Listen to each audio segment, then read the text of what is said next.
Hi, everybody. So today I wanted to introduce you guys to my friend Kim Walton. She is the CEO of Ladypreneur 100. She's the co-author of a financial book called Financial Freedom. And we were talking last week about the support group that I wanted to create for teens. And she has a 16-year-old daughter, and she does a lot of research. And she started talking about the blue light on the phones and all the distractions. And everything she said just mesmerized me. And I knew nothing about it. I mean, obviously, this is about where we vibrate and what we watch, what we hear, the people we're around, that affects everything in our mind, body, and spirit. But the way she delivered it was just super interesting to me. And I just wanted her to talk about that and educate you guys about this, just in case you don't know. So Kim, we were talking about the blue light on the cell phones and how that it's like a daytime light. Can you elaborate more on like what you were telling me? Yeah, I'll start with a disclaimer that I am not a doctor, I'm not a nurse, I'm not in the medical industry whatsoever. But I'm just a mom of five, honestly, who got really frustrated with what was going on, and I could see some changes in behavior. We got through, we had the whole COVID thing, and people really started to rely heavily on their devices. So whether it was a cell phone, a tablet, a TV, all of it together, really that exposure, it was constant. It was pretty much, these things became our kids' best friends in a lot of ways.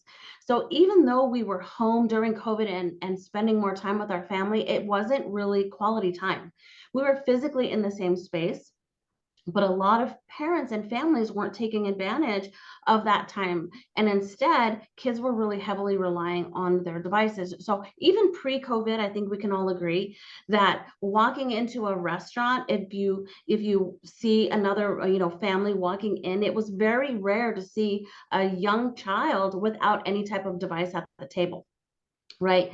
I've seen multiple times now where I'm watching kids walk into the restaurant and they're plugged in. They've got the big earmuffs, they've got, the device, and they're staring at it, and they're trying to, get through to their seat. And there's just such a dependency on this. So I thought there has to be a long-term effect of this. Right. Devices are not new, but this new obsession is something that we haven't really seen long-term results from until now. We're really starting to see it. So I did some more research on my own. Again, I became very ill before COVID. I had some health struggles of my own. And through that, I started to dig in to find some natural sources that maybe could enhance my own health and get me to a better state. Well, that journey paired up with what was going on in COVID and looking at the whole device effect, I stumbled upon a book called Sleep Smarter by Sean Stevenson. He's a brilliant, brilliant man. And one of the things that he noted in his book was the overexposure to blue light and what that does to your mind and all over body. So that we call blue light, which is the light that comes off of your phone, and it goes in. I mean, there's other sources of blue light that are natural as well, but when your body is designed, your circadian rhythm is designed to be awake when the sun is up and to be asleep and tired when the sun goes down. Right. So some of us have noticed that in the wintertime when the sun goes down early, we're tired and it's only 7 o'clock. Like, oh my gosh, why am I so tired? And it's only 7. Our bodies are naturally designed that way, to be tired. So think about it this way. If our natural circadian rhythm is to have that sleep rhythm, but we're tricking it with the light that makes our brains think it's the sun shining on us, then our mind is thinking that it's supposed to be awake during all of these hours. So when you have kids on it, let's say they get up early, their first thing they're looking at their phone, it's triggering some neurotransmitters in their brain. They're going to school, they're hanging out, they're looking at their phone all day long. They come home, they have dinner, and then they're on their phone, TV, tablet, whatever, until 1 or 2 o'clock in the morning in some instances. How long does it take for their bodies to actually shut down? It doesn't just shut down when their device goes off. It takes a while for it to go down.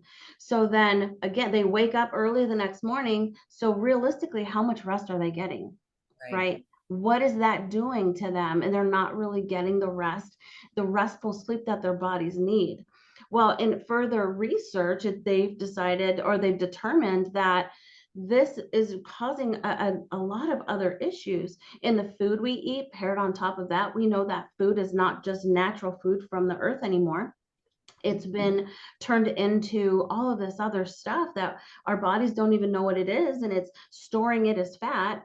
But the blue light's also triggering us to crave things that aren't healthy for us, right? So our body is so out of whack with all of this. And we have, again, unnatural foods that we are digesting.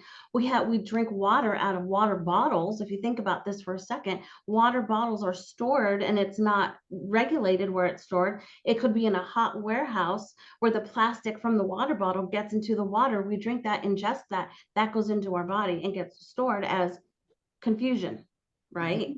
So now you have all of your body chemicals, and your body doesn't know whether it's daytime or nighttime and when it's supposed to sleep. And our bodies are just so confused. They're just so confused. So how can we not think that this could be triggering some type of body confusion? So it could be triggering um, early early puberty. What about depression? Right? We talk about post-COVID, and so many people and their kids are suffering from depression. And you put all of this together and you go, wow, there's got to be something to this. So again, just digging in there deeper and digging in, I thought there has to be a solution. Again, I'm not a doctor. I don't claim to be. I've just done a lot of research through the Journal for American Medicine. I read a lot of studies that are out there, you name it. But I can't help but think that we are watching our kids ruin themselves, their brains and their body, simply by allowing them too much freedom in a device. Right. And, it's weird because like Bruce Willis has this frontal lobe, Alzheimer's, very rare thing that's becoming, they're finally learning more about it and what is causing that. And the other thing that obviously, we all know that like when we don't have good rest, we crave carbs anyway, right? So then your metabolism slows down, you're craving carbs, you're eating sugar, which is piling onto not only your energy in your body, but it's piling on your mental state and causing depression and all the things. So it ends up being a snowball effect when you're not taking care of yourself, um, and there's things that we have to ask ourselves when we're out there. I think a lot of parents love to indulge their children. And I think as a mom of 5, I could tell you that I love to do fun stuff for my kids. But one of those fun things shouldn't be a drive-through at a fast food restaurant. Sometimes we'll go, oh, it's going to be a good night. Let's go, and we'll go to such and such fast food restaurant. And that's, I think we're looking at it a little bit wrong. We shouldn't be rewarding children with food for anything, right? I think that's the wrong message. And then to go through a fast food restaurant where you know that it's not even food that they're consuming. We know this now. This isn't a secret. So why does it cost me $3.50 for one avocado, which is almost the same price as a Happy Meal before right. our prices just went up, right? So why is it so expensive for healthy food, but this bad stuff that we can put into is so cheap? And why are, in lower income areas or medium to lower income areas, why are fast food restaurants so abundant? But in higher areas where the income is higher, it's a more affluent area, you don't see them as often or as much. Well, and my theory on that is, there's no money in the cure. So, No. right. And as long as they keep people stuck in what works for the big, big companies Yeah. and makes them money, they're going to constantly bombard us with negativity, bad food that's going to make us sick, keep every, you know what I mean? It's just kind of a snowball effect. So, it's all about like, how do we take back our power? How do we take back our power? And that's what I found so interesting about this conversation, and why it kind of snowballed into the conversation of me wanting to do this workshop for kids. I mean, I hate to bring up the heavy, but there was just a kid last week at Gilbert High School or junior high school that committed suicide, and he was anywhere from 13 to 15. I don't know the details on it. But why is that still happening? You know, Yeah. and I was talking to some friends of mine, my one is gay, one is trans, and they're a little younger, so I was getting their feedback on their millennials and what was their experience back in school, what is causing this depression. And they said the same thing. They are glued to this social media, they're comparing themselves with Right. everybody else. Their body image, they've got body image dysmorphia. Body dysmorphia. Yeah. They've got a diluted sense of accepting themselves as they are. And that's what I wanted to do in this workshop, take away those phones for an hour and a half and have kids interact with each other, have some eye contact. Let's get off the devices and let's learn how to just communicate and socialize again outside of that, and kind of go back to, you know, the basics of when we grew up. There was no phones, there was none of this stuff. You had to create your own fun.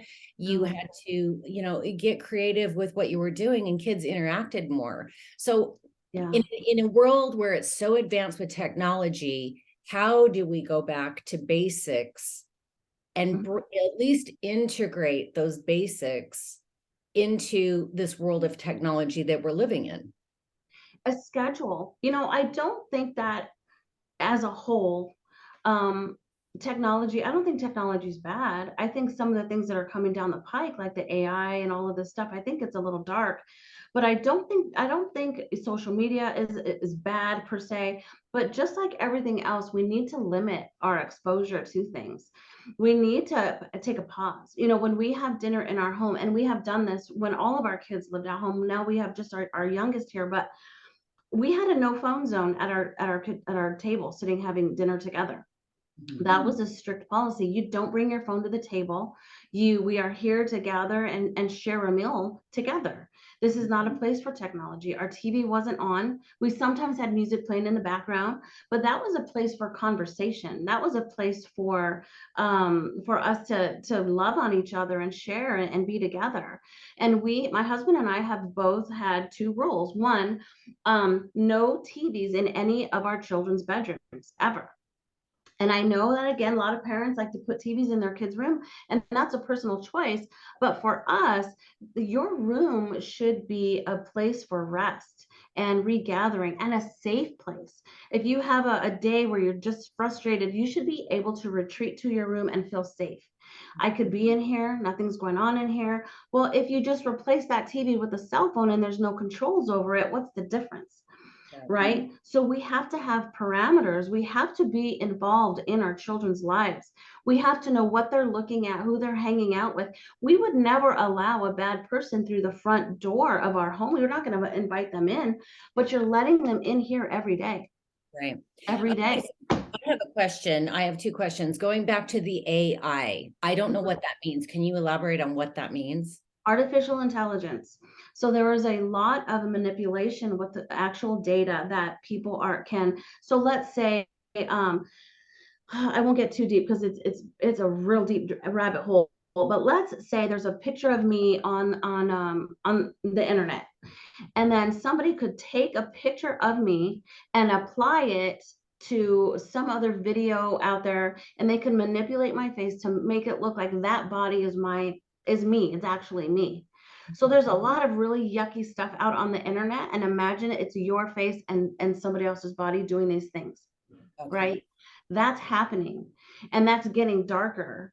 And so if you think about, if you're going to apply for a job, and what does your employer do? They Google your name. Imagine if they saw that video. Imagine if they saw those things. And imagine now that this is happening to young girls, innocent young girls who haven't done anything wrong, who somebody's taking their information and making it seem like they're doing dark stuff out there. It's an ugly, ugly world. It's sick. And, you know, social media as a whole, social media especially, and I'll just say this, Instagram, there's a lot of, it's all smoke and mirrors. You know, you can change the way your face looks, your body looks. You can change the car you drive. You can pretend that you live this big lavish lifestyle, and it's all a farce. None of it's real. But these vulnerable young children are going through puberty. There's already these chemicals going crazy. They're not getting proper sleep. They're not eating healthy food. They're confused. They're going through some changes, and they're looking at that going, why not me? Why Right. can't I look like that? Why don't my parents live in that house? And so bad behavior becomes a result of that. And they go into their shell. They don't know how to communicate because communication has been lacking. You have sometimes both parents working outside of the household, which is an okay thing, nothing against that. But if it's at the, if your kid is home and you don't know what they're doing or who they're hanging out with, that could create a vulnerability. Mhm. And So that brings me to, oh, I'm sorry, I didn't mean to interrupt. It no, brings me please. to another question though. There's a million single mothers out there, right? They're Yeah. frustrated. They're like so worn thin. Okay. I just had a coaching session with a gal that's a single mom. She's working all the time. And then after work, she's got all these things that she's got to do for her kid. And by the weekend, she's tired, she's burnt out, she's emotional, she's got nothing left for herself. So I can see why these single moms just get frustrated and like sometimes all they can do is put their kid in front of a TV just to get 5 minutes of like Yeah. peace for themselves, Yeah. right? So that's where I want to create something Yeah. that is affordable, a support group.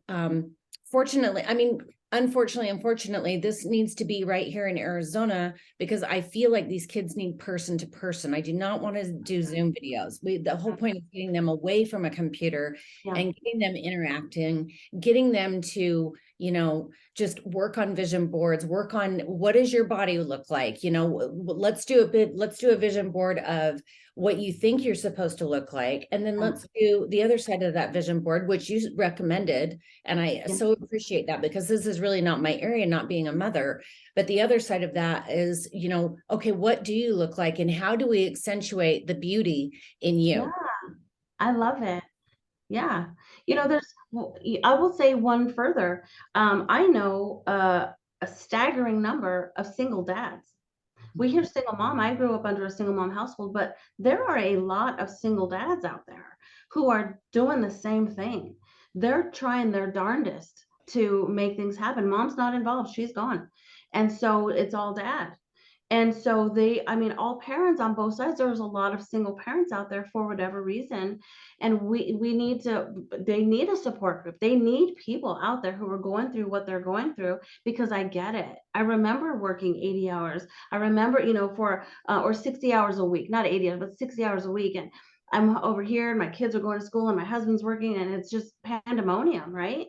And so by the time you get home, but what happened to reading? What happened to getting kids engaged in getting lost in a book? A TV isn't always the answer. We can do stuff. They Yes. can put together vision boards. They can play games, actual physical games, So there's stuff that they can do without turning to electronics. We just have to be a little bit more creative, I think, these days because we have focused so much on sitting in front of the TV. I just need to decompress and then I'll go handle that. But what happens though, Raquel, is that pattern gets repeated and the next generation does it and the next generation. And frankly, I'm sorry, but that's why we are here today. We live in a society where nobody wants any discomfort. We want 100% comfort. If it's too hot, we cool it down. If it's too cold, we warm it up. If I'm hungry, there's always food in the fridge. If I don't want to be outside, I go inside. We don't know how to suffer a little bit. We always want to be comfortable. Comfort, comfort, comfort, comfort, comfort, no matter what. And it's really put us in a position where there's a lack of social graces these days. People aren't as kind as they used to be. Everybody's a me, me, me. You need to drive faster, get out of my way. I'm in a hurry. You need to move. I need to go shopping. This is all a part of the same social problem, right? I agree with you. I mean, it's really the stress level is amplified big time since COVID, right? Yeah. And I really want to have more conversations around this and collaborate, with other moms and get different feedback from other people of, what is missing for you? What do you need? What do your kids need? What do you need for your kids? And what I want to create with this support group is just sort of being, you had mentioned, I wasn't sure what to do as a mentor to kids because I'm not a parent, but you had mentioned the fact that parents are so much more emotionally attached to their kids, and their kids are not going to always want to tell them everything.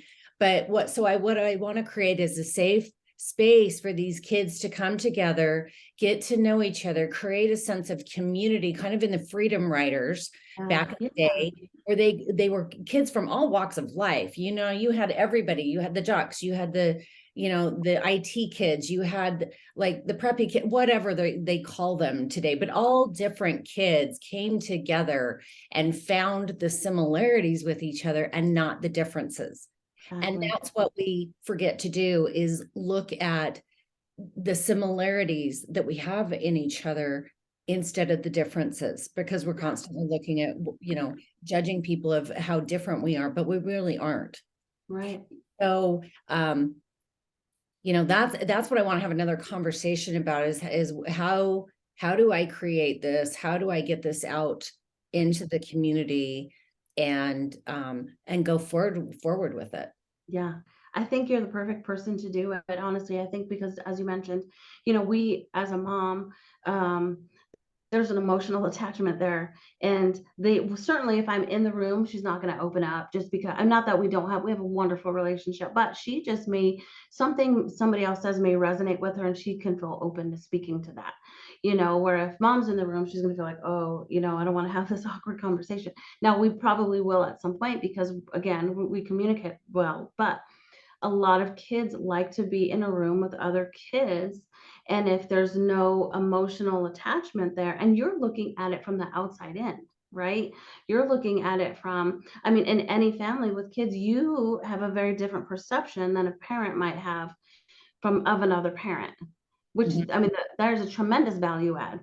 Yeah, I agree with you. And, at least in my experience, I wasn't about to go with my mom's with certain situations, but I had a neighbor that was like a mentor to me. And she was Yeah. like a safe landing piece.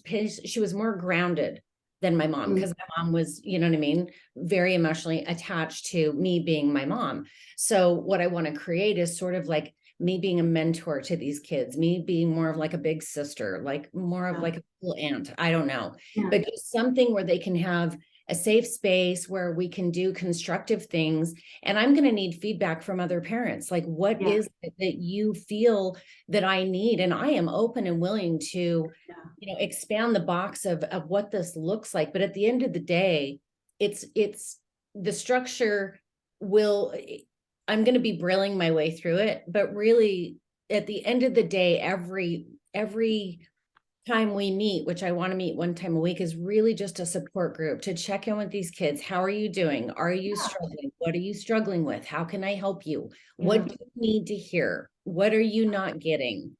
Where are you not getting support? Where are you struggling in school? Like, what do you want to talk about? And then create a little questionnaire where they can put their name at the top, and then just give that, but there's got to be sort of a disclaimer where parents are willing to let me work with their kids, but keep their keep their privacy. Yeah. Unless obviously I feel like they're in danger of hurting themselves or others or whatever. Of course, that would be Yeah. something where I would take to a parent. But I also thought about, giving them journals, right? Having Mhm. them each get a journal before class, and working in their journals, and then keeping their journals. That way, parents don't get snoopy and start, wanting to read those journals, because they're going Yeah. to. And that doesn't create a safe space for kids. So Exactly. this really needs to be, whoever decides to participate in this, the parents have to really have an open mind and an open heart. The kids are not going to be forced to be there. If they're forced to be there, I don't want them there. They need to be Yeah. able to know, hey, this is outside of school, like you said, right? If it's Yeah. attached to school, they're going to shut down. If it's Yeah. outside of that, and maybe that's what we need, is something out. I'm sure other people are doing what I'm proposing, but Yeah. something outside of the box that's just different for these kids, a little place Yeah. that they can go. I think it's so needed. You know, kid, they have to they have to feel safe when they're answering the questions. When you're looking on social media and you see certain celebrities, how does that make you feel? You know, there are celebrities who just by nature, young people tend to look up to, whether it's for a talent, for an appearance, for something. And it could, and that's, I don't think that's the worst thing in the world, but sometimes it, again, it's smoke and mirrors. When you have certain celebrities taking certain drugs to look a certain way and then going, no, this is just naturally how I look, this is just me. And then you have a teenager who's going through puberty, trying to figure out what's going on with their body, and why don't I look like that person, and why can't I look like that person, and will I ever look like that person? They don't understand that it's an illusion. It's all an illusion.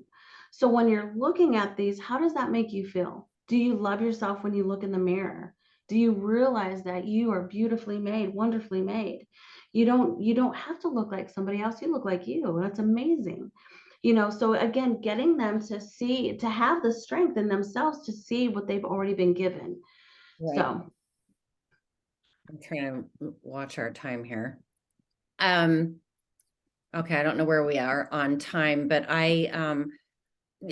thank you for taking a few minutes to talk about this. I really want to continue to open up dialogue, and I invite, like, if anybody wants to come together, any parents want to come together, shoot me an email, let me know if you're interested. We can get parents together and kind of collaborate, yeah, and figure out what you guys need. How can I help your kids being, outside of that emotional attachment? What can I do? What do you guys need to see happen? And we'll just kind of figure it out and put it together. And, obviously they're not going to, I don't expect kids to come into the first meeting and just unload. It's just more about, obviously you get to know each other, you build trust, but over time, and I always go back to that Freedom Writers, because that was room 203. They were all cool with each other. They trusted each other. They felt safe with each other. And that's what I want to create, is that type of community. So this is not the end of the conversation. I just wanted to open up some dialogue around this. And sure. thank you for just taking a few minutes today. Thanks for asking. This is great. I know it's gonna, if nothing else, that group of kids will have a unit of themselves, or they can rely on each other and talk to each other. And if they're in a dark place, or they're, going through something, they will have each other too. So that's a benefit. Yeah, for sure. And for everybody, I'm going to get Kim's information. I will put that all, you guys will have all that information if you want to get hold of her, if you want to ask her questions, whatever, and then as well as me. And we will be back with more conversation on this. Yeah, thank you for having me. All right. Thank you. Have a great day. You too.